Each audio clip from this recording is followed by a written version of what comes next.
Welcome to this video about advanced Figma tips and tricks. Object hierarchy tree. Choose any element and right-click and then go to Select Layer. You'll find a full overview of the current selection, the group it is in, and what's above and below it. Now navigate wherever you want to go. This is really great without having to search your Layers panel. Add properties to unions. Did you know that if you set up a union in Figma, you can still use properties such as radius to smooth edges?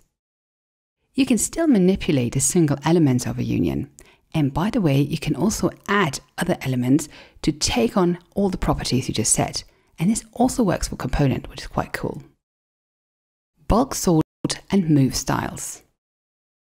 I spent a lot of time naming my styles with a / naming convention. Especially with typography, this can drive you a little insane. And there's a great shortcut.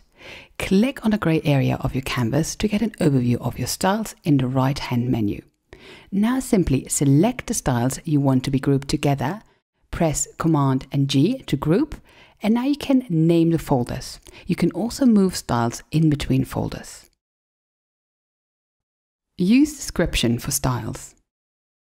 When naming your style, you find a little field below called description that's often ignored. Anything you put in here will show in the descriptive tooltip when someone picks the style. I love using this as it helps me to add more information about the style's purpose. Underscore for private styles. Want to set up a style but not quite ready to share it? To ensure it doesn't get uploaded by accident to your team library, just add an underscore to the name. In this way, once you're updating, it will not be added to the list.